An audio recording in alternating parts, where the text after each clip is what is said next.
આધ્યાત્મિક ચર્ચા માટે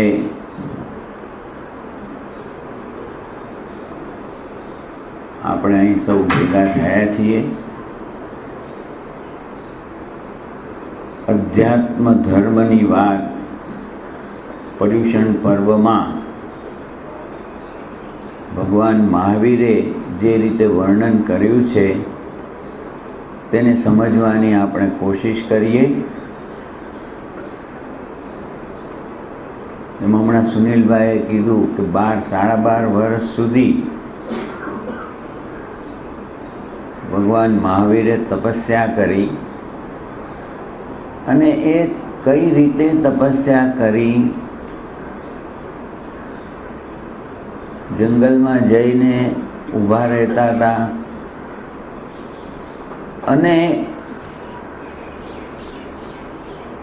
આંતરિક શત્રુ, અંદરના શત્રુઓને નષ્ટ કરવા માટે એમણે જે પ્રયત્ન કર્યો અને જે વિજય પ્રાપ્ત કર્યો તેનું વર્ણન આપણા શાસ્ત્રોમાં એમણે સમજાવ્યું.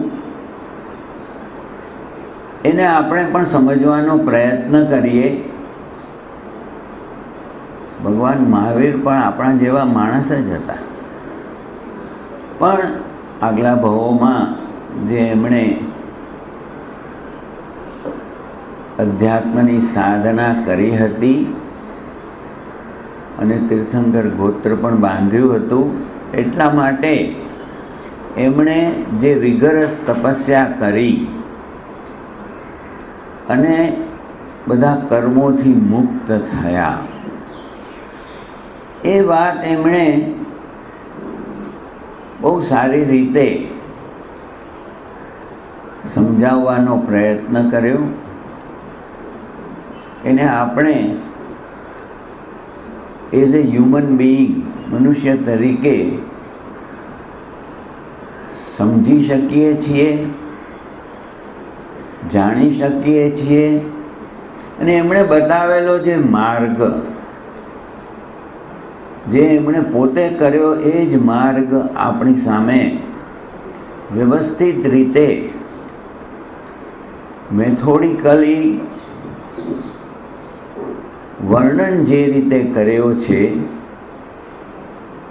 જે પણ એ રીતે બધી જ ક્રિયાઓને સમજી અને કરશે તો એ પણ મોક્ષ તરફ આગળ વધશે.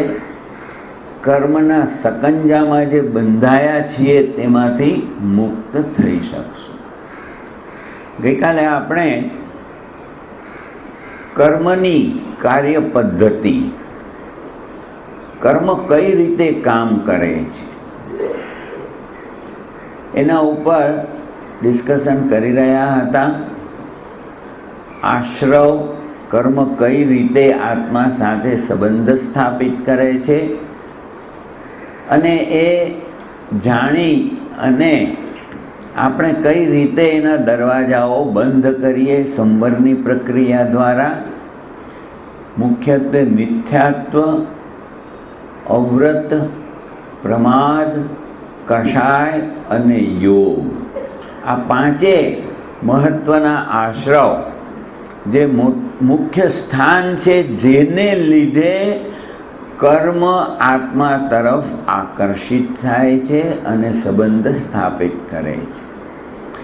એ દરવાજાઓ જેમ જેમ સમજીને બંધ કરતા જઈએ તો કર્મને, નવા કર્મોને આપણે આત્મા સાથે નવો સંબંધ બાંધતા બંધ કરી દઈએ. અને ત્યાર પછી જે આગલા ભવો, ગયા ભવોમાં અને આપણે જે રીતે આ ભવમાં પણ અનેક હિંસાની પ્રક્રિયાઓ કરી છે, કર્મબંધન કર્યા છે, અજાણતામાં પણ, એનાથી મુક્ત થવા માટે કર્મ પાર્ટિકલ્સ છે, પદાર્થ છે, અને એ અતિ સૂક્ષ્મ પદાર્થ છે. એને જો આપણે વૈજ્ઞાનિક રીતે પણ સમજી લઈએ તો એને આપણે ખંખેરી નાખવાના છે, એને આત્માથી દૂર કરી શકાય છે. અને દૂર કરીને બતાવવાવાળા તીર્થંકર ભગવાને જ આ પ્રક્રિયાને સમજાવી છે કે સૌથી પહેલાં કર્મની ટેકનિકને સમજો અને એ જે રીતે કાર્ય કરે છે એનાથી વિરુદ્ધ કાર્ય શરૂ કરો. એના માટેનો પ્રયત્ન જે કરી શકે સમજીને કરે, સકામ નિર્જરાથી કરે, એક તો આવતા કર્મને રોકે અને અંદર છે એ બધો કચરાને સાફ કરી નાખે. આપણે પહેલાં 6 પ્રકારની ચર્ચા કાલે કરી. અનશન, ઉણોદરી, ભિક્ષાચરી અને રસ પરિત્યાગ. 4 તો ખાવા પીવાની વાત છે, બહુ મહત્ત્વની વાત છે.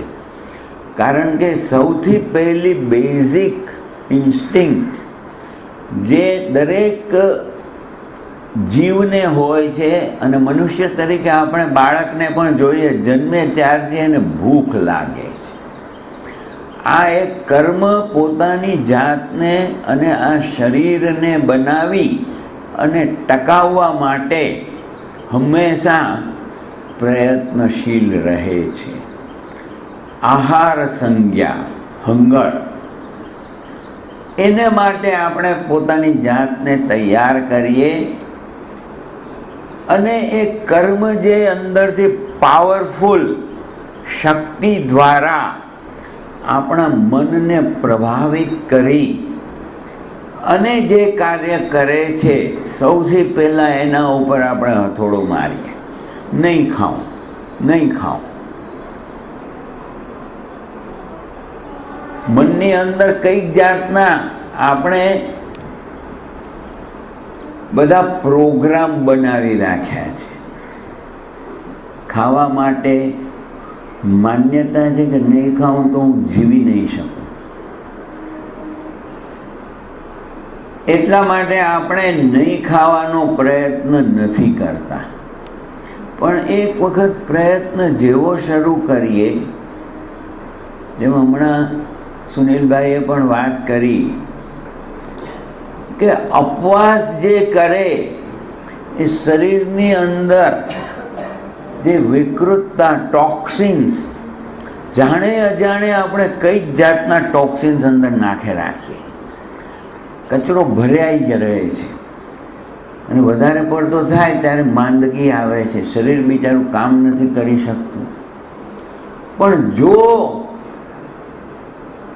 એને કાઢવો હોય તો નહીં ખાઓ, નહીં ખાવાનું. જેવું ખાવાનું બંધ કરશો તો અંદર પછી શરીરને કામ કરવાનો મોકો મળશે, કચરો સાફ કરવા માટે. હજી અહીંયા કચરો કાઢવા જાય તો નાખે જ રાખો, નાખે જ રાખો તો ક્યાંથી સાફ થાય? એટલે એને ટાઈમ આપો. શારીરિક દૃષ્ટિકોણથી પણ બહુ જ સારી વાત છે. માનસિક રીતે પણ અંદર ટોક્સિન્સ બેઠેલા છે, એને સાફ કરવા માટે પણ ઉપવાસ પહેલામાં પહેલું સાધન છે. અને ભાવનાત્મક સ્વાસ્થ્ય માટે, ભાવનાઓના શુદ્ધિકરણ માટે પણ નહીં ખાવાનો જે પ્રબંધ કરશે, ઓછું ખાવાનું, દ્રવ્યનું પરિમાણ, અમુક જ વસ્તુ ખાવા સિવાય બાકીની બધી છોડી દેવાની, અને રસનો પરિત્યાગ. આ 5 ઇન્દ્રિયના વિષય જે છે એના ઉપર કંટ્રોલ લાવવા માટે ભાવનાત્મક અસ્તિત્વમાં જે નકારાત્મકતા છે એને દૂર કરવા માટે બહુ સારામાં સારો ઉપાય છે. એટલે બધી જાતના ટોક્સિન્સ. અને છેલ્લે ભગવાને તો કીધું કે રાગ દ્વેષથી પણ મુક્ત થવું હોય તો પણ આધ્યાત્મિક સ્વસ્થતા માટે પણ આના જેવો બીજો કોઈ ઉપાય નથી. એટલા માટે નિર્જરાની પ્રક્રિયામાં સૌથી પહેલાં 4 પ્રકાર ખાવા પીવા માટે. મારા ફાધરે સંથારો કરેલો છે. 5 વર્ષની પ્રક્રિયા કરેલી. 5 વર્ષ પહેલાં નિશ્ચય કરી લીધેલો એટ ધ એજ ઓફ 79 કે મારે સંથારો કરવો છે.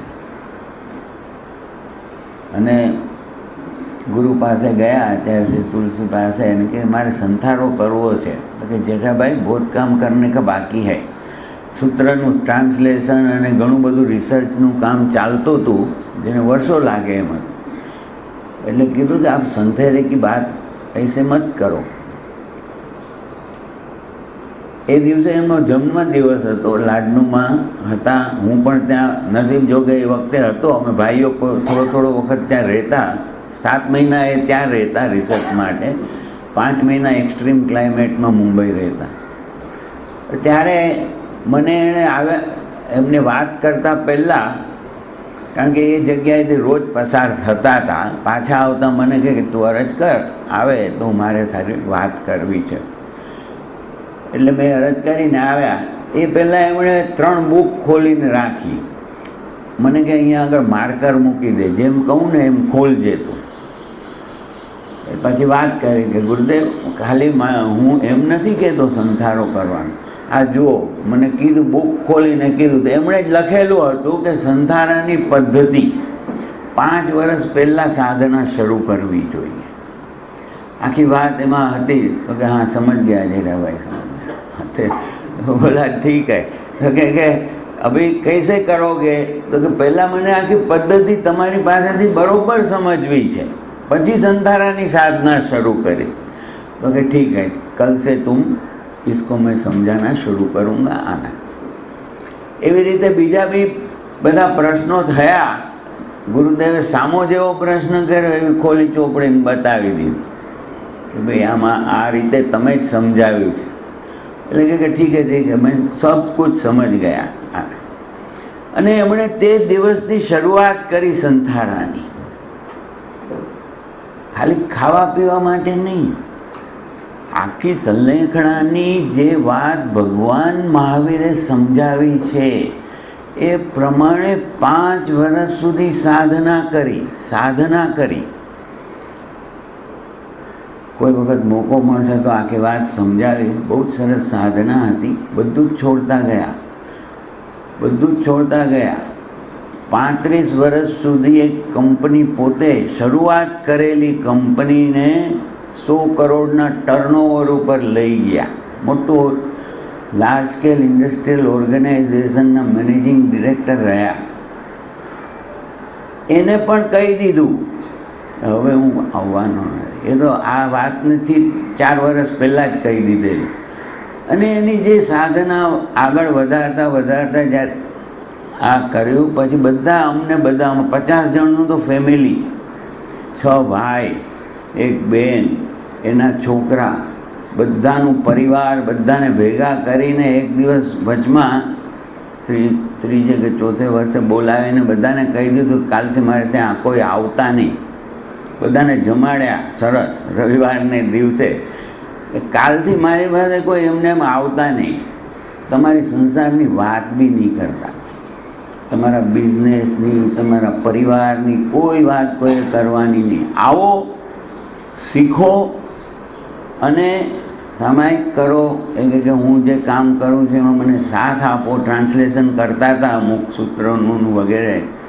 બાકી કોઈ વાતો કરવાની જ નહીં. હું તમારી સાથેના સંબંધ આજથી પૂરા કરું છું. આ ભાવનાથી પછી આગળ એમણે અપવાસ બી જે શરૂ કરેલા, પહેલાં અઠવાડિયામાં 1, પછી 2, એમ કરતાં એકાંતર. છેલ્લા 2 વર્ષ સુધી તો ખાલી એકાંતર. 1 દિવસ ખાય, 1 દિવસ અપવાસ. એમાં તિથિ આવે તો 3 કરે. 79 ઉંમર. થોડી હાર્ટની ટ્રબલ બી હતી. ડૉક્ટર 2 રેગ્યુલર ચેકિંગ કરતા. કાંઈ નહીં, સારા થતા ગયા. છેલ્લે જ્યારે 93માં એમનો ટાઈમ આવ્યો ત્યારે એમણે નક્કી કરી દીધું કે આજથી મારે સંથારાના પચખાણ લઈ લેવા છે. એટલે કે હવે ખાવા પીવાનું બંધ કરી દઈશ. અઠવાડિયા પછી, અઠવાડિયું વીત્યું ત્યાર પછી ડૉક્ટરોએ જોયું નખમાંય રોગ નહીં. નાની મોટી કાંઈ બી હતી જે નખમાંય રોગ નહીં, એકદમ હેલ્ધી થઈ ગયા. બધા કહે કે એકદમ સારું છે આ છે. તો કે ભાઈ 5 વર્ષ સાધના છે ને માટે કરી, મારે કોઈ ખાવા પીવાને ને શરીર માટે નથી કરતો, અધ્યાત્મની સાધના માટે કરો. અને પછી જે ચાલુ 42 દિવસ સુધી અને છેલ્લા 12 દિવસ વગર પાણીએ જે તપસ્યા કરી અને કઈક જાતના જ્ઞાનની પણ પ્રાપ્તિ કરી હતી. કોઈ દિવસ પ્રદર્શન નથી કર્યું એમણે. પર્સનલી હું રોજ જતો એટલે મને ખબર છે અમુક વસ્તુઓ. એ કે આ પ્રદર્શન કરવાની જરૂરત નથી, આ લબ્ધિઓ પોતાની મેળે પ્રાપ્ત થાય. પણ છેલ્લે ધ્યાનમાં બેઠા બેઠા સમાધિ. હવે આ કેવી રીતે થઈ શકે? આજના યુગમાં 5 વર્ષ સુધીનું આ સાધના એ પોસિબલ છે. જો સત્યને વ્યવસ્થિત સમજે અને જો સાધના કરવાનો પોતાના જાતને સમજાવી અને નિશ્ચય કરે, એ માણસ બહુ જ સારી રીતે મનુષ્ય જન્મનો ફાયદો લઈ શકે. એવી જ રીતે ખાલી ખાવા પીવાની વાત નથી, 5 ઇન્દ્રિયોના વિષય. કારણ કે આપણું મન હંમેશા રાગ દ્વેષમાં ક્યારે રમણ કરે છે? આંખથી જોઈએ, કાનથી સાંભળીએ, નાકથી સુગંધ દુર્ગંધ, સ્વાદ અને શરીર થકી જે સેન્સમ બનાવ્યું છે ઇન્દ્રિય વિષયનું આખું, એમાં જ હંમેશા રમણ કરતા હોઈએ છીએ. એને જો આપણે આપણા વશમાં લેતા શીખીએ, પ્રતિસલ્લીનતા. 5મો જે પ્રકાર ભગવાને બતાવ્યો કે ઇન્દ્રિય વિષય અને વાસનાઓને પહેલાં તમે સંયમિત કરતા શીખો. કોઈ પણ પ્રતિક્રિયા કરતા પહેલા વિવેક બુદ્ધિનો ઉપયોગ કરવાનો છે. એનું નામ છે પ્રતિસલ્લીનતા. 5 ઇન્દ્રિયના 23 વિષય અને એમાં રાગ દ્વેષની પ્રક્રિયા જે આપણા મગજથી થાય છે, આપણા સબકોન્શિયસ માઇન્ડમાં આખો એનો ડેટાબેઝ છે. એને જો કંટ્રોલમાં લેતા જે શીખે તે પછી રાગ દ્વેષથી મુક્ત થઈ શકે. એની સાધના માટે આ બાહ્ય તપસ્યા અને શરીર કાય ક્લેશ, કાયાને કોઈ દુઃખ આપવા માટે નહીં. ભગવાને બહુ સરસ વર્ણન કર્યું છે કે દુઃખી થઈને કોઈ દિવસ અધ્યાત્મની સાધના નથી કરવાની. દુઃખી થઈને નહીં, બહુ સ્પષ્ટ રીતે વાત કરી છે કે દુઃખ મુક્તિ માટે સાધના કરવાની છે. દુઃખોથી જો મુક્ત થવું હોય તો જ સાધના કરવાની છે. આપણે માની લીધું છે કે શરીરથી મને દુઃખ છે, આપણે માની લીધું છે કે મનથી દુઃખ છે. આ બધા દુઃખોને જો સમજીએ તો આ શરીર કાયાને એવી રીતે તૈયાર કરો કે જેથી હું આ મન વચન અને કાયાની પ્રવૃત્તિનું રૂપાંતરણ, ઉત્તરીકરણ કરી અને એનો ઉપયોગ દુઃખ મુક્તિ માટે કરી શકું. એટલા માટે કાય ક્લેશ, શરીરને તૈયાર રાખવું પડે. આ તો બાહ્ય તપસ્યા. હવે જો સઘન નિર્જરા વધારે તીવ્રતાથી કરવા માટે બાહ્ય તપસ્યા તો આંતરિક તપસ્યા માટે આપણી જાતને તૈયાર કરવા માટેની વ્યવસ્થા છે. પણ આંતરિક તપસ્યા, પ્રાયશ્ચિત,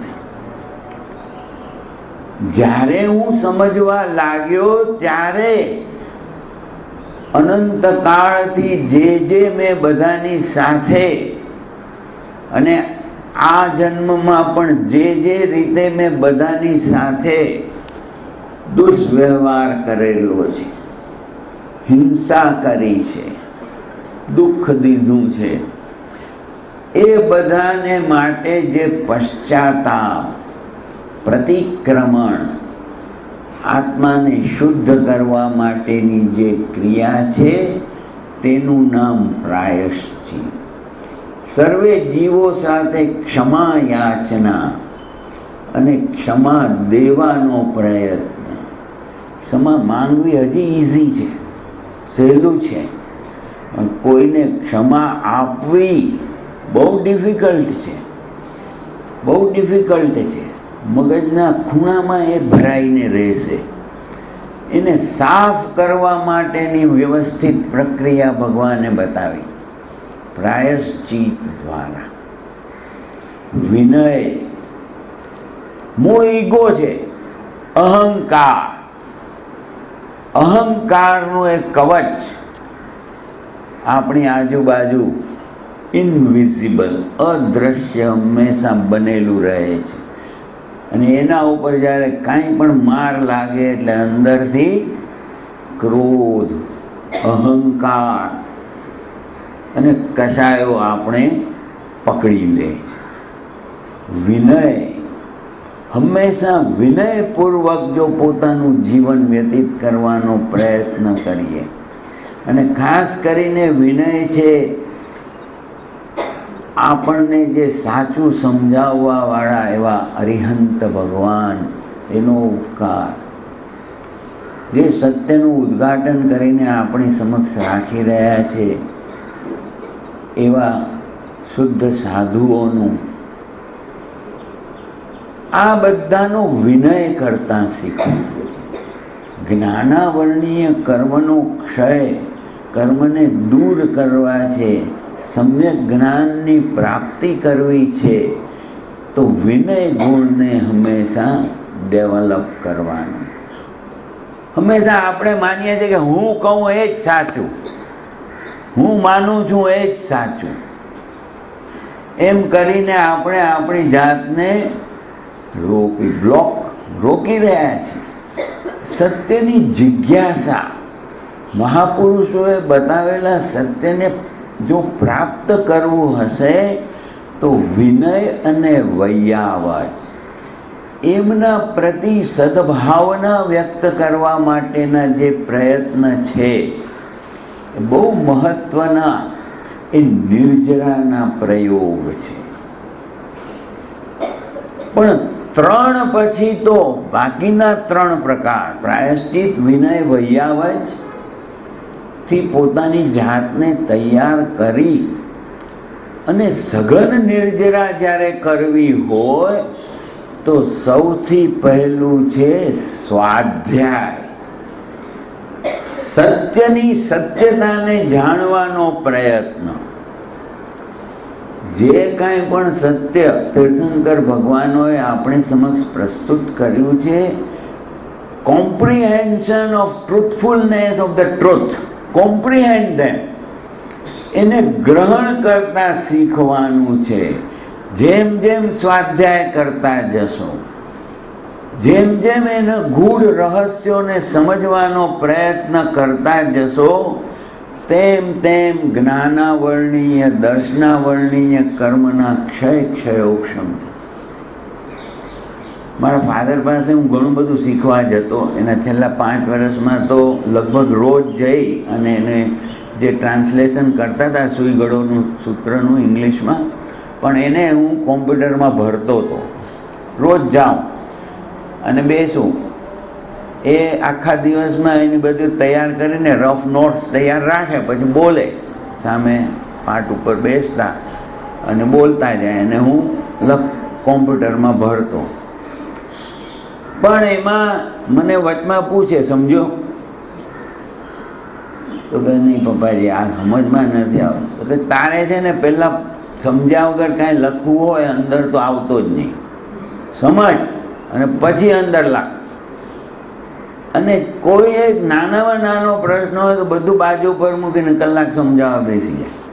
મને કે જ્ઞાન હંમેશા વાઇડન થાય છે, પેરેલલ નહીં. જેમ જેમ જ્ઞાન પ્રાપ્ત કરો એમ એમ વધતું જાય. વાઇડન્સ, ઇટ ઓલવેઝ વાઇડન્સ. તમે એક વસ્તુ એક વખત વાંચો, 2 વખત વાંચો અને 5-10 વખત, પછી દરેક વખતે નવું રહસ્ય અંદરથી તમને મળતું જાય. હમણાં છેલ્લા 1.5 વર્ષથી હું આચારંગ સૂત્રનું વાંચન પહેલાં મેં કર્યું. મને લાગ્યું કે આટલા સરસ વિષય, અહિંસા, અપરિગ્રહ, સમતા, સમ્યક્ત્વ, નિર્જરા, આ બધા જે 9 અધ્યાય ભગવાને જે રીતે પ્રગટ કર્યા છે, આ પહેલું આ ટ્રુથને તો સમજવી જ જોઈએ. તો જ આપણે આગળ સાધના કરી શકીએ. તો જ આચાર, સમ્યક આચારની પછી વિધિઓ બતાવી છે. એક વખત વાંચ્યું ને ગ્રુપને મેં કીધું કે આ બહુ સરસ છે, આપણે વાંચીએ. હિન્દી હતા બધા. મેં કીધું આપણે હિન્દીમાં શરૂ કરીએ. અને મેં આખું ગ્રુપ છે સાઉથનું પાછું. હવે હું બહુ દોડાદોડી કરતો નથી, એટલે મેં કીધું કે ભાઈ કરીએ આપણે. 2 વર્ષ પહેલાં એક પર્યુષણમાં ત્યાં સાઉથમાં જ હતો, ચેન્નઈ આગળ મહાબલીપુરમ પાસે એક આશ્રમમાં હતું. અને બધાએ વિચાર કર્યો. મેં આ વિષય ઉપર જ એક 8 પ્રેઝન્ટેશન્સ બનાવ્યા. એક વિષયની એક થોડી વાતો પ્રેઝન્ટ કરીને એ લોકોને બહુ સરસ પાવર પોઈન્ટ પ્રેઝન્ટેશનથી વાત સમજાવે. બધા ઇમ્પ્રેસ થઈ ગયા. મને કહે કે તમે અમને શીખવાડો. મેં કીધું ભાઈ શીખવાડવાને તો 2 વર્ષ નીકળી જશે. હું કાંઈ મેં કીધું એક રસ્તો છે, ઇન્ટરનેટથી શીખવાડો. સ્કાઈપ ઉપર એક સાથે 25 જણા પોતપોતાની ઘરે બેસે, એમ જ લાગે કે સામે બેઠા છે. બધા મને દેખાય, બધાને બી જોઈ શકે, પણ જે બોલે એનું આખું મોટું ચિત્ર આવે, બાકી બધા નાના થઈ જાય. સ્કાઈપી જે જાણતા હશે બધાને ખ્યાલ હશે. એવી રીતે શરૂ કર્યું અમે. બહુ સરસ. એક સૂત્રને વાંચવાનું, એક સૂત્રને આપણે ડિસ્કસ કરવાનું, સમજવાનું. કોઈને પ્રશ્ન હોય તો તરત પૂછે, તરત સમાધાન કરીએ, એના ઉપર ડિસ્કશન કરીએ. બહુ સરસ ચાલવા લાગ્યું, સમજવા લાગ્યા. પછી પણ એ સમજાવતા પહેલાં મેં નોટ્સ તૈયાર કરી. તો હું ને મારી વાઈફ બંને જણા, એને પણ એટલો જ ઇન્ટરેસ્ટ. એ હિન્દીની ખોલીને બેસે, આચરણ સૂત્રનું ટ્રાન્સલેશન, અને હું ઇંગ્લિશ લઈને બેસું. પહેલાં એ હિન્દીમાં વાંચે, એની ટીકા વગેરે, પછી હું ઇંગ્લિશમાં વાંચું. શબ્દો બહુ ડિફિકલ્ટ, સમજવાની બહુ તકલીફ પડે, એટલે કોમ્પ્યુટરની સામે ટ્રાન્સલેટર ચાલુ રાખું. એવા શબ્દો આવે એમાં મૂકીએ એટલે એને પછી એના 10 અર્થ બતાવે વગેરે વગેરે. એમ કરતાં સમજવાની કોશિશ કરી. એક વખત કર્યું બધાની સામે, પછી બીજું એક ગ્રુપ તૈયાર થયું, બીજી વખત ચાલુ કર્યું. આ ચાલતું હતું એમાં જ પાછું બરાબર અમે લોકો થોરલી સ્ટડી કરતા ગયા. પછી ગુજરાતી ઇંગ્લિશ સાથે કરવાની ટ્રાય કરી. એવું ગ્રુપ ઊભું થયું. 6 વખત હું વાંચતો ગયો. 6 વખત. એટલે 6ઠી વખતે મને સમજ પડી અમુક વસ્તુઓની, જે પહેલાં 5 વખત વાંચી ગયો તો ખ્યાલ જ નહોતો આવ્યો.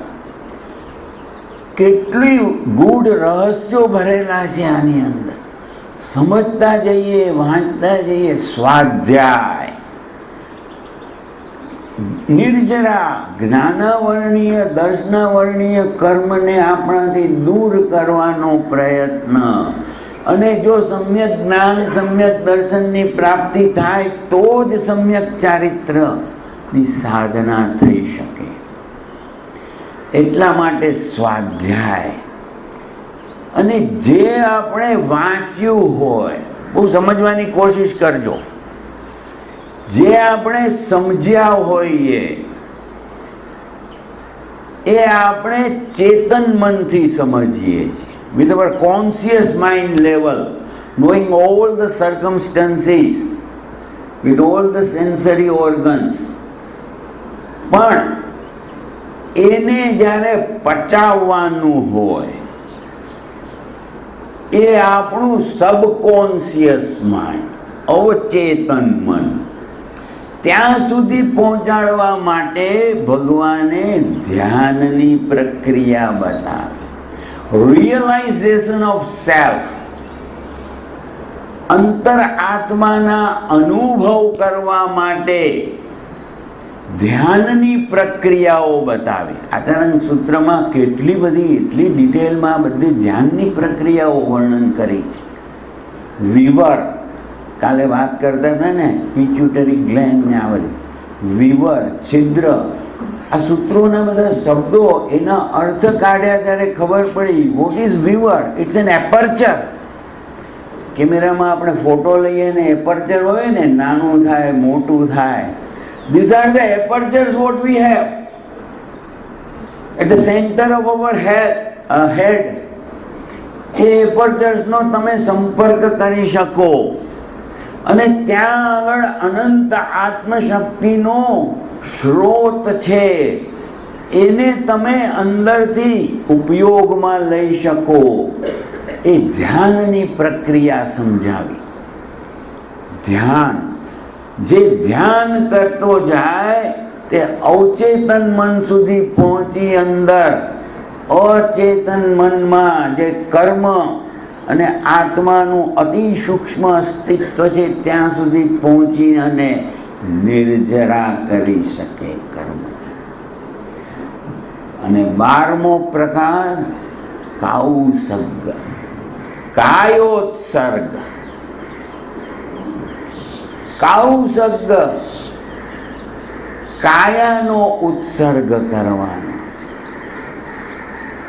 પણ ભગવાને 3 પ્રકારના શરીર છે આપણી પાસે એ સમજાવ્યું.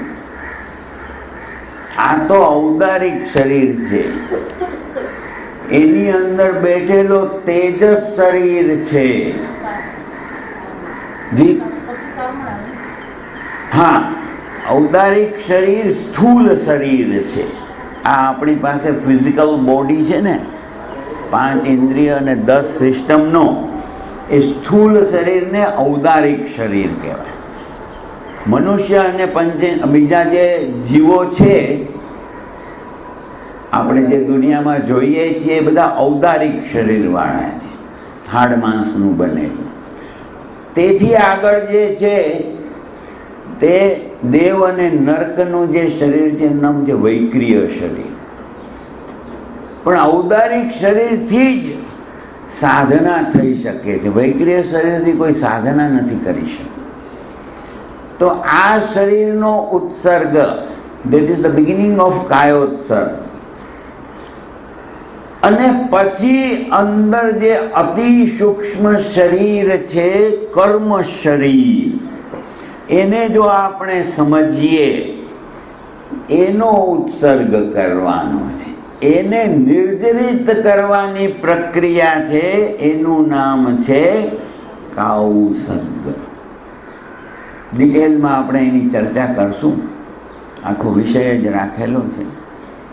એટલે આ 12 પ્રકારની નિર્જરા જો માણસ વ્યવસ્થિત રૂપે કરે, દુઃખ મુક્તિ માટે કરે, તો એને જરૂર દુઃખ મુક્તિ મળી શકે છે. એ ભગવાને વર્ણન કરીને સમજાવ્યું છે. સંવર અને નિર્જરા, આ 2 પ્રકાર આત્માના શુદ્ધિકરણ માટે છે. અને જે આશ્રવ, આત્માનો જે વિકૃત સ્વભાવ જે બનેલો છે એને દૂર કરવા માટે, એને બંધ કરવા માટેનો ઉપાય સંવર. એની ચર્ચા આપણે અહીંયા પૂરી કરીએ. હવે એ જ વસ્તુને આગળ સમજવા માટે આજનો વિષય છે કર્મનું વિષચક્ર, vicious circle of karmic matter. જે બહુ સારી રીતે સમજવાની જરૂરત છે. અહીંયા આગળ મેં ચિત્ર એનું રાખ્યું છે, એનાથી આપણે થોડું ક્લેરિટી સાથે એને સમજી શકશું. સૌથી પહેલાં પ્રત્યેક ક્ષણે આઠે કર્મનું વર્ચસ્વ છે, પણ મોહનીય કર્મ આઠે કર્મનો રાજા ગણાય. કારણ કે એ હંમેશા આપણને ડાયવર્સ કરી અને સંસારમાં સુખ દુઃખમાં રમણ કરવા લઈ જાય છે. એમાં દર્શન મોહનીય કર્મ હંમેશા પડદો રાખે, સાચી વસ્તુ સમજવા માટે જવા ન દે, સત્યનો સંયોગ થવા ન દે. પણ એનો ક્ષયોપશમ થાય. આપણા પૂર્વજનિત પુણ્યકર્મના ઉદયથી મનુષ્ય જન્મ અને સત્યનો સંયોગ મળે તો એની મિકેનિઝમ સમજવાનો પ્રયત્ન કરીએ. ચારિત્ર મોહનીય કર્મ, મોહનીય કર્મના બે વિભાગ, દર્શન મોહનીય પડદામાં રાખે, ચારિત્ર મોહનીય કર્મ સંસાર પ્રત્યે લઈ જાય, રાગ દ્વેષ કરવામાં જ હંમેશા આપણને સંદેશ આપે. તો એ ચારિત્ર મોહનીય કર્મનો ઉદય પ્રત્યેક ક્ષણે થાય, પ્રત્યેક ક્ષણે અંદરથી આવ્યા જ કરે. એના મેસેજીસ પ્લેઝર પ્રિન્સિપલ તરીકે સાયકોલોજીમાં સમજીએ, પણ આધ્યાત્મિક જે વાત ભગવાને સમજાવી કે પ્રત્યેક ક્ષણે અંદરથી એના કર્મનો ઉદય થાય. પણ આ અતિ સૂક્ષ્મ પદાર્થ છે, વેરી સટલ, અતિ સૂક્ષ્મ, સટલેસ્ટ મેટર, ચતુર્સ્પર્શી પૂતગલ. એમાં 4 ગુણ છે, 4 ગુણ નથી. સ્પર્શના 4 ગુણ, સ્પર્શના 8 ગુણ હોય તો એમાં હલકો ભારે છે, હલકો ભારે અને ખરબચડો સુવાળો, આ ગુણ જ નથી. હેવીનેસ એન્ડ લાઇટનેસ, કારણ કે નો માસ, માસલેસ, વેઇટલેસ, વોલ્યુમલેસ. પણ એમાં 4 ગુણ છે પાછા. કર્મ તરીકે ચતુર્સ્પર્શી પૂતગલ 4 સ્પર્શ છે. તો કે કયા છે? તો કે વિસ્કોસિટી એન્ડ ડ્રાયનેસ, લુખો ચોપડો, સ્નિગ્ધ વૃક્ષ. હવે જો એને વિજ્ઞાનની રીતે સમજવા જઈએ ને તો બહુ સરસ રીતે સમજવા. Positive and negative charge, positive and negative charge છે એટલે એ શક્તિ ઉત્પન્ન કરે છે. આ કર્મના પાર્ટિકલ્સ જ્યારે આત્મા સાથે સંબંધ બાંધે છે તો એનામાં એ પોતાની શક્તિનો પ્રભાવ આત્મા ઉપર નાખે છે. Because of this positive negative charge, શક્તિ ઉત્પન્ન કરવાની. આખી સાયન્સમાં જો ભણ્યા હો તો આગળ ઉપર ખ્યાલ આવશે. અને ગરમ અને ઠંડુ, ટેમ્પરેચર ડિફરન્સ, આ 4 ગુણ ચતુર્સ્પર્શી પૂતગલમાં પણ હોય. અને એ જ્યારે આત્મા સાથે સંબંધ બાંધે અને જ્યારે એની શક્તિ પ્રવાહિત કરે, પ્રત્યેક ક્ષણે જે કર્મનો ઉદય થાય, ક્લસ્ટર ઓફ કાર્મિક મેટર્સ, એક ગ્રુપ હોય, થોડા કર્મો ભેગા થઈ અને એક પ્રોગ્રામ પ્રવાહિત કરે. કેવી રીતે? તો કે કર્મની, આત્માની શક્તિને કર્મ વિકૃત કરી અને એવા અતિ સૂક્ષ્મ સ્પંદન બનાવે. વિજ્ઞાનને જાણતા હો તો ખ્યાલ હશે કે શક્તિ હંમેશા તરંગોના રૂપમાં પ્રવાહિત થાય. સાઉન્ડ વેવ, અત્યારે હું બોલું છું પણ એ તમારા કાન સુધી કેવી રીતે પહોંચે છે? વેવ્સ, વાઇબ્રેશન્સ, અતિ સૂક્ષ્મ તરંગ બને. એનું નામ છે અધ્યવસાય. કારણ કે કર્મની શક્તિથી વિકૃત બનેલા અધ્યવસાય છે તેનું નામ છે અશુભ અધ્યવસાય. પણ ડેફિનેટ મેસેજ લઈને બહાર આવે છે, ડેફિનેટ મેસેજ. અને એ મેસેજ પછી આ અશુભ અધ્યવસાયનો જે મેસેજ છે, રાગ અથવા દ્વેષ, પ્રિયતા અથવા અપ્રિયતા, અને પછી એ મેનિફેસ્ટ ઇન્ટુ, પછી એ વિભાજિત થાય છે ચાર કષાય, ક્રોધ, માન, માયા, લોભ. હવે એ અતિ સૂક્ષ્મ જે શરીર છે એના સંદેશ આ સ્થૂળ શરીર સુધી પહોંચાડવા માટે ભગવાને વર્ણન કર્યું એક બીજું શરીર સાથે હોય છે. એનું નામ છે તૈજસ શરીર. એ અષ્ટસ્પર્શી છે પણ સૂક્ષ્મ છે, અતિ સૂક્ષ્મ છે. કર્મ શરીર જ્યાં સુધી હશે ત્યાં સુધી આ તેજસ શરીર ભેગો જ રહેવાનો છે. કર્મ શરીર જ્યારે છૂટશે તો આ છૂટી જશે. પણ એનું કામ શું છે? ટ્રાન્સલેટર છે, ટ્રાન્સલેટર. જે સંદેશ આવ્યો અતિ સૂક્ષ્મ અસ્તિત્વમાંથી એ તેજસ શરીર એને, કારણ કે આ તો શક્તિના તરંગ છે, એ શક્તિના તરંગને પછી એ લાઇટ એનર્જીસની અંદર પ્રકાશના તરંગોમાં ટ્રાન્સફર કરી નાખે છે. એનું નામ આપ્યું છે લેશ્યા. આપણા શાસ્ત્રોમાં આ પ્રકાશના તરંગોનું નામ આપ્યું છે લેશ્યા. 3 અશુભ લેશ્યા, 3 શુભ લેશ્યા. જનરલી એટલે ઘણી જાતના પછી વચ્ચેના રંગો બધા આવી જાય, પણ બેઝિકલી આ જે અશુભ અધ્યવસાય હોય તે અશુભ લેશ્યા બનાવે, ડોર્ટી ડાર્ક કલર્સ. અને શુભ લેશ્યા હોય તે ક્લિયર બ્રાઇટ કલર્સ.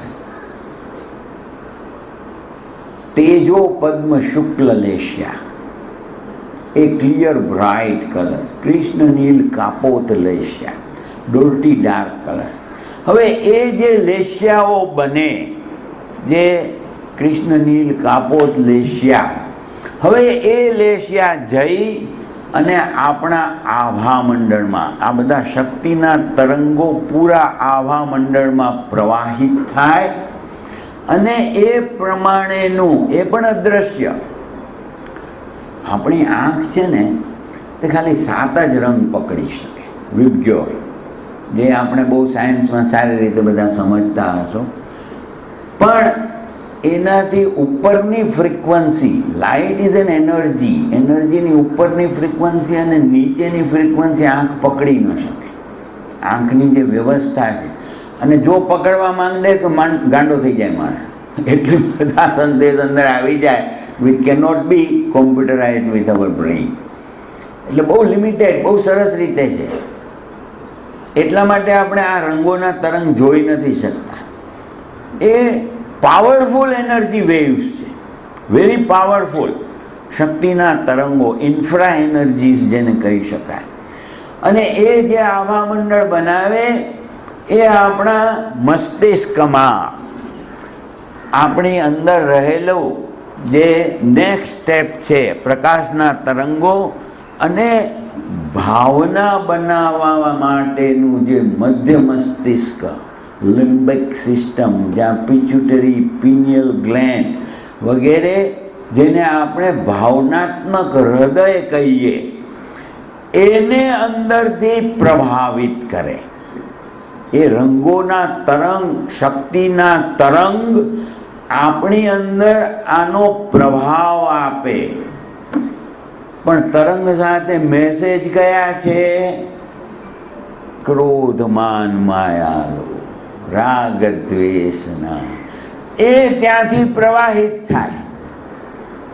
એટલે પછી આ ભાવનાત્મક મસ્તિષ્ક જે આપણા ચેતન મનને અને પૂરા શરીરને ને ઇન્દ્રિયોને વશમાં રાખે છે.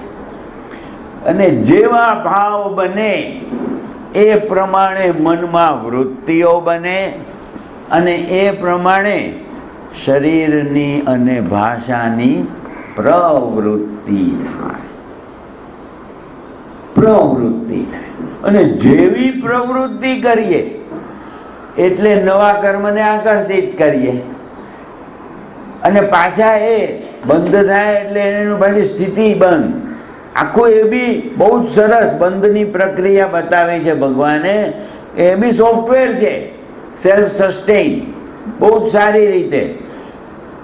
એમાં પ્રકૃતિ બંધ 8 કર્મ છે, એમાંથી કોને કોને આવૃત કરશે? હંમેશા 7 ને આવૃત કરતા જાય. આયુષ્ય કર્મ એક જ વખત પડે. પણ સ્થિતિ બંધ, એની સમય મર્યાદા નક્કી થઈ જાય.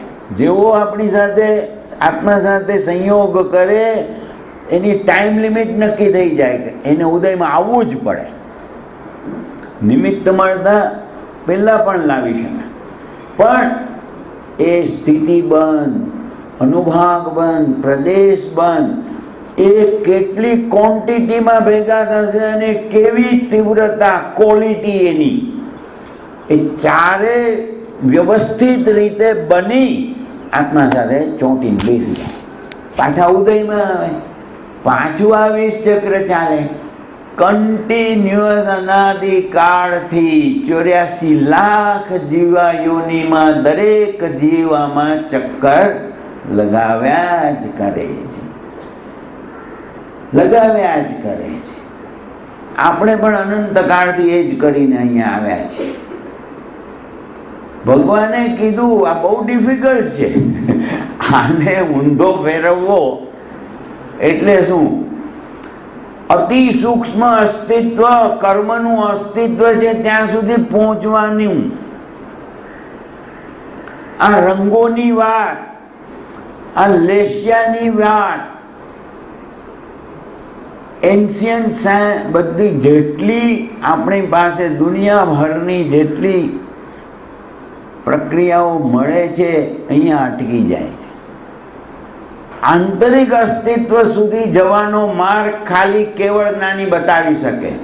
આ સૂક્ષ્મ અને અતિ સૂક્ષ્મ શરીરની વાત આજે દુનિયાભરમાં લોકો સમજી જ નહીં શકે.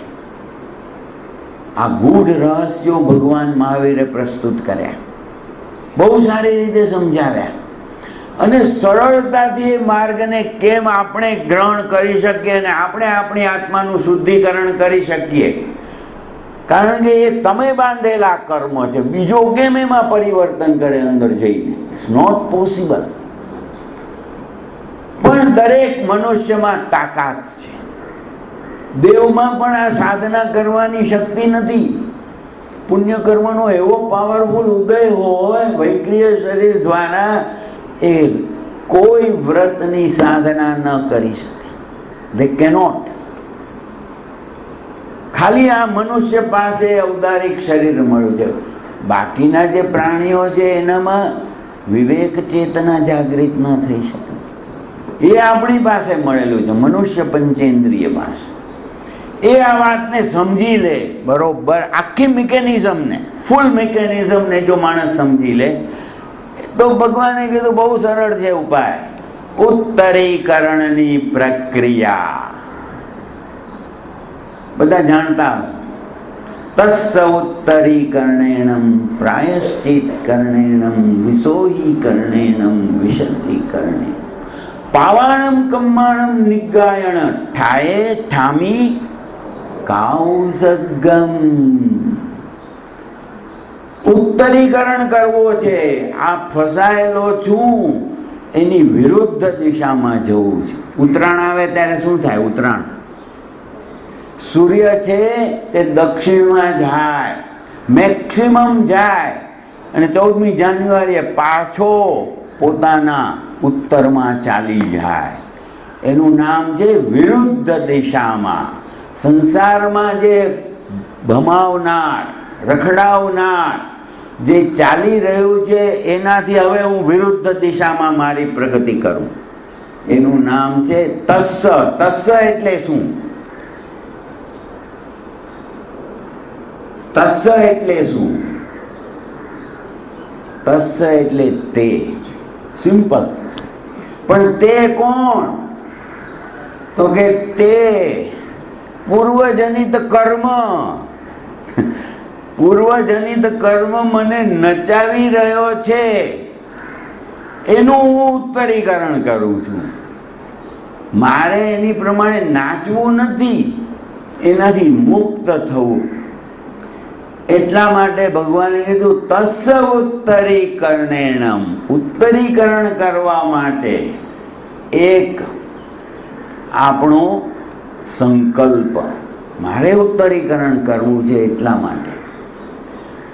પ્રાયશ્ચિત કરણેણમ, અત્યાર સુધી ભાન નહોતું અને બધે ઠેકાણે મેં હિંસા કરી દુઃખ આપ્યું છે, એનાથી મુક્ત થવા માટે પ્રાયશ્ચિત કરવા માટે. વિશોહીકરણેણમ, આત્માના શુદ્ધિકરણ કરવા માટે, મલિનતા છે આ કચરો છે કર્મનો એને સાફ કરવા માટે. શોધન એટલે સાફ કરવા માટે. વિશલ્યકરણેણમ, શલ્ય કાંટા, કયા છે કાંટા? ક્રોધ માન માયાલો, આ બધી મલિનતા છે જેનાથી કર્મ ચોંટે જ રાખે છે, એને દૂર કરવા માટે. અને પાવાણમ કમ્માણમ, પાપ કર્મ જે મૂળ કારણ છે, પાપ કર્મનો જ ઉદય છે. આ જે ચારિત્ર મોહનીય કર્મનો ઉદય એટલે શું? પાપ કર્મનો ઉદય. હિંસા, પ્રાણાતિપાત, નૃષાવાદ, અદત્તાદાન, આ બધા પાપ કર્મના ઉદયથી આપણે હંમેશા સંસારના કાર્યમાં વ્યસ્ત રહીએ છીએ. એ પાપ કર્મનો મુક્ત થવા, પાપ કર્મથી મુક્ત થવા માટે હું શું કરું? સૌથી પહેલા શું કરું? કરેમી કાઉસગમ. કાઉસગમ, કાઉસગ starts with this physical body. સૌથી પહેલા શરૂઆત થશે કાઉસગની, શરીરને શાંત, શિથિલ અને તણાવ મુક્ત છોડવાનું. ઉત્તરીકરણની પ્રક્રિયા કરવી છે. ઇન્દ્રિયો બહારની દુનિયા સાથે કનેક્ટેડ છે. 5 ઇન્દ્રિય વિષયોને ગ્રહણ કરીને અહીંયા આગળ કોમ્પ્યુટ કરી અને રાગદ્વેષમાં લઈ જાય છે. પહેલાં એને શાંત કરો.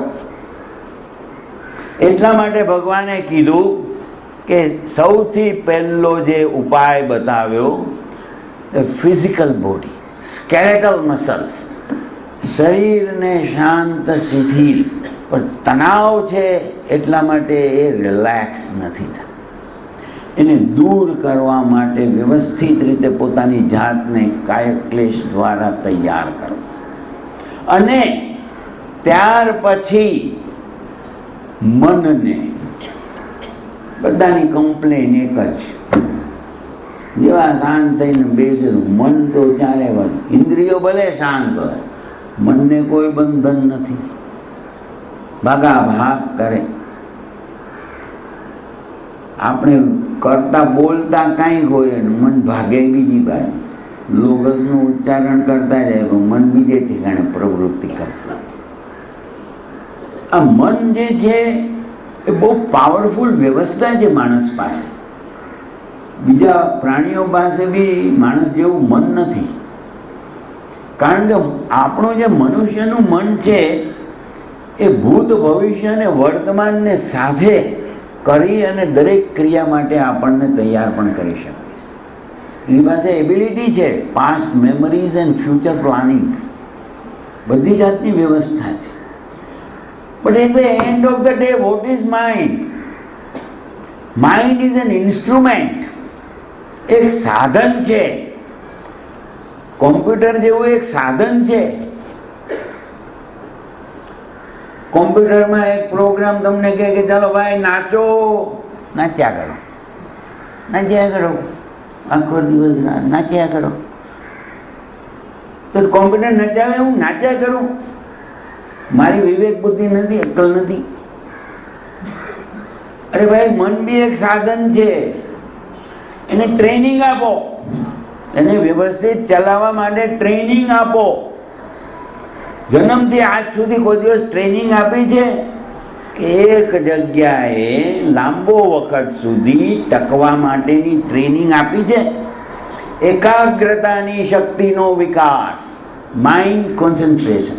મને કોણ ટ્રેનિંગ આપે? એક્ઝેક્ટલી.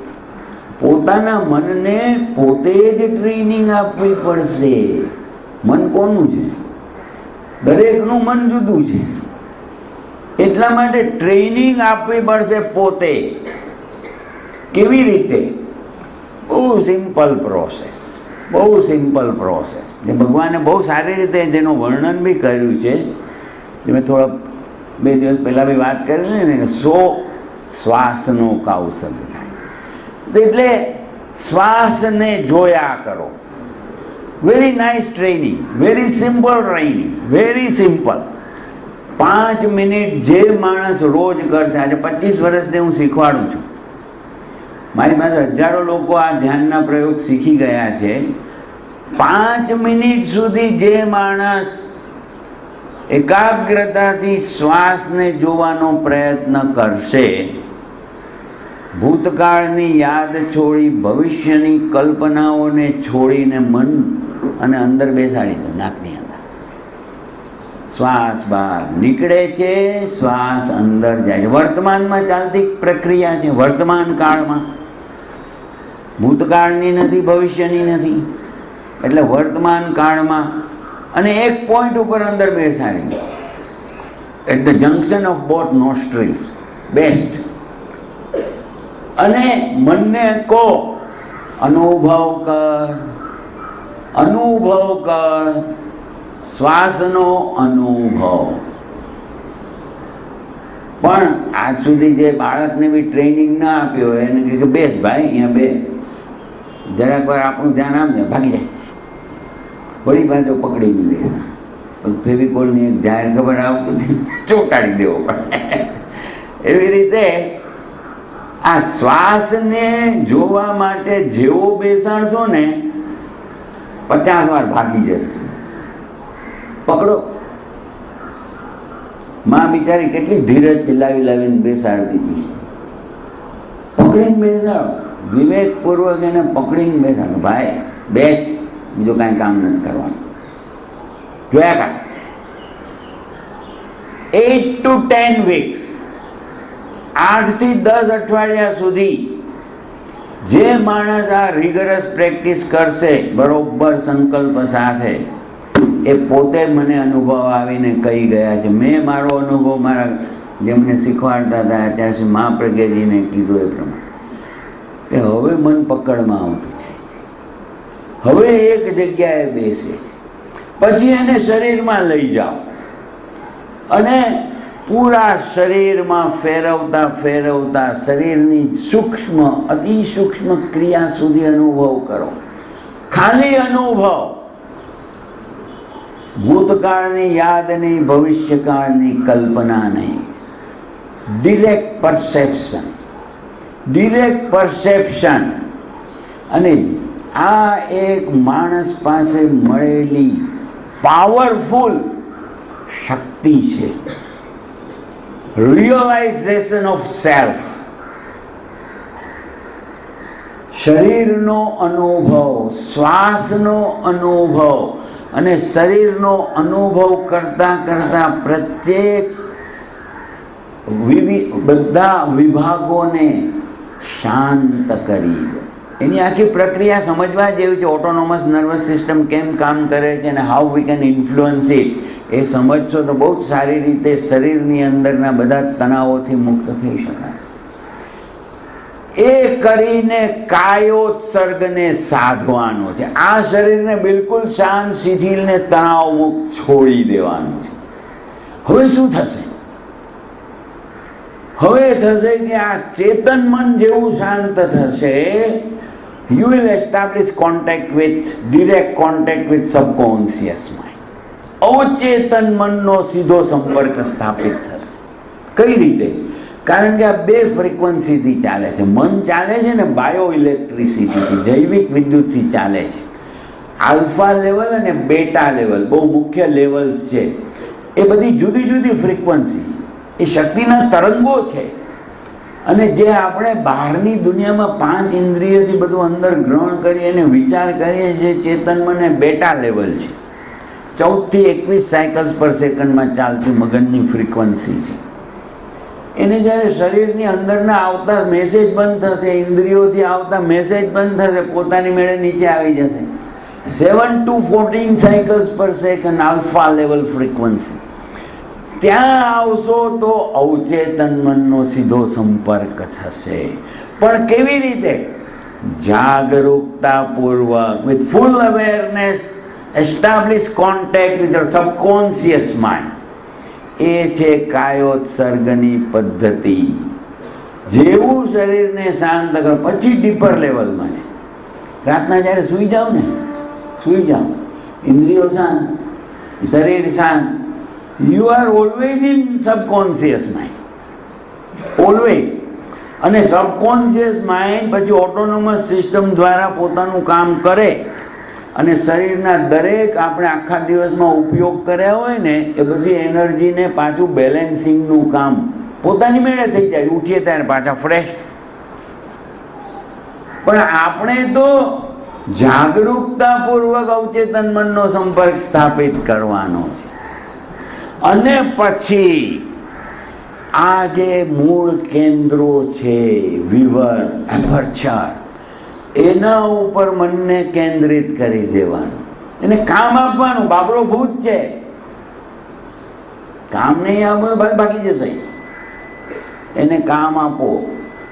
એટલા માટે એને આ કેન્દ્રો ઉપર હવે આત્મશક્તિ, કોઈ દિવસ આ કર્મની શક્તિ પૂરી આત્મશક્તિને કોઈ દિવસ આવરણ નથી કરી શકતી. એને જેમ જેમ તમે કરતા જશો આત્મશક્તિ વધી જશે. સંકલ્પ શક્તિ, વિલ પાવર, વિલિંગનેસ. મારે તો મારો અનુભવ કરીને જ રહેવો છે. આત્મશક્તિ દ્વારા પછી હવે જે અંદરની શક્તિઓ બહાર આવતી હતી, પાવરફુલ એનર્જી વેવ્સ, અને એ પાવરફુલ રંગોના તરંગો, એની સામે પ્રતિતરંગ મોકલવાના. એનાથી પણ પાવરફુલ શુભ લેશ્યાના તરંગ, તેજો પદ્મ શુક્લ લેશ્યા. આ શુભ લેશ્યાના પ્રકાશિત રંગોનું ધ્યાન જો કરવાનું શીખી લે અને એ પછી અંદર સુધી પોતાની મેળે તેજસ શરીર મીડિયા બોડી છે. અંદરથી બહાર આવે એ લઈ આવે ને, બહારથી અંદર જાય એ બી લઈ જવાનું કામ એ જ કરે. અશુભ લેશ્યાથી અંદર લઈએ એવી પ્રવૃત્તિ કરીએ તો તે કર્મના બંધન માટેનું કામ કરશે. પણ એનું ઉત્તરીકરણ કરી અને શુભ લેશ્યાનું જ્યારે ધ્યાન કરતા શીખીએ અને વ્યવસ્થિત રીતે આ તેજસ શરીરને જો પ્રભાવિત કરીએ તો શુભ અધ્યવસાય બનશે. શુભ અધ્યવસાય. અને એ શુભ અધ્યવસાય અતિ સૂક્ષ્મ સ્પંદન જ્યારે અંદર સુધી આ કર્મની શક્તિઓ સુધી પહોંચશે ત્યારે એ જઈ અને કર્મનો ક્ષય કરવાનું શરૂ કરશે, નિર્જરિત કરી નાખશે. જ્યાં સુધી આ વ્યવસ્થા નહીં થાય, લેસાઓ વિસુજ્યમાણે. ભગવાને કેટલી જગ્યાએ આ વાતને લખી છે. જ્યાં સુધી આ મેથોડિકલી ઇવન સાધુ બી નહીં કરી શકે ત્યાં સુધી આંતરિક અસ્તિત્વની અંદર જે અનંત અનંત કર્મો જે બંધાયેલા છે એને નષ્ટ નહીં કરી શકે. લેશ્યાથી જ શુદ્ધિકરણ થઈ શકે છે. કારણ કે અતિ સૂક્ષ્મ અસ્તિત્વ સુધી પહોંચવાનો બીજો કોઈ રસ્તો જ નથી. અને આ કેવળ જ્ઞાની સિવાય કોઈ બતાવી પણ નથી શકતા. જો આ વિધિને વ્યવસ્થિત રીતે જે માણસ કરશે એ પછી પોતાના જીવનની અંદર જ અનુભવ કરશે. સૌથી પહેલા ક્રોધ, માન, માયા, લોભની તીવ્રતા ઓછી થતી. અહીંયા ટિંકલ વાગશે, શું કામ કરું છું, પરિણામ શું આવશે. આ બધી વસ્તુઓને જો ઉત્તરીકરણની વિધિથી કરવામાં આવે તો આત્માના અનુભવ સુધી કાઉસગ્ગ દ્વારા પહોંચી શકાય છે. પણ જે કરે એને અનુભવ થાય. ખાલી સાંભળવાથી કે બીજા પાસેથી થતો નથી. It's an individual process of each soul. અને એ ભગવાને એટલું ડિટેલમાં આનું વર્ણન સમજાવ્યું છે. અને 12.5 વર્ષ સુધી આ ઊભા ઊભા શું કરતા હતા? એ આ કરતા હતા, લેસ્યાનું શુદ્ધિકરણ, કર્મોનો ક્ષય, અને ખાસ કરીને આજ મોહનીય કર્મ. છેલ્લે 10મા ગુણસ્થાન, એટલે જ્યારે ક્ષપક શ્રેણી બી ગ્રહણ કરે, જો 11માં ફસાઈ ગયો, લોભ રહી જાય. અંત સમયે એક લોભ રહી જાય, પદાર્થ પ્રત્યેનું આકર્ષણ જાય સીધો નીચે. મિથ્યાત્વ પહેલા સુધી પણ પહોંચી શકે, છઠ્ઠે આવીને અટકી જાય બધે. પણ જેવો એક ક્ષીણ મોહનીય 12મા ગુણસ્થાનમાં જાય, સાથે પછી 3 કર્મ બાકીના તૂટી જાય. ઘાતી કર્મ, અનંત જ્ઞાન, અનંત દર્શન, અનંત શક્તિ, 4 કર્મ તોડે. મોહનીય કર્મ તૂટે એવા ત્રિકર્મ તૂટી જાય, 13મા ગુણસ્થાનમાં પહોંચી જાય. પણ સશરીરી હોય એટલે એની મન વચન કાયાની પ્રવૃત્તિ પણ ચાલુ હોય, પણ નવા કર્મનું બંધન ન કરે અને મોક્ષમાં જ જઈ શકે. એટલે આખી વિધિ છે, આ વ્યવસ્થા છે. જેટલું બને એટલું સિમ્પ્લિફાઈડ વેમાં બતાવવાની મેં કોશિશ કરી છે. તમે લોકો એને સમજો, પ્રયોગ કરતા શીખો તો જરૂર તમને પોતાની જે અંદરથી પોતાનું જે અસ્તિત્વ છે તેનો અનુભવ કરી શકશો. ઓમ અરહત.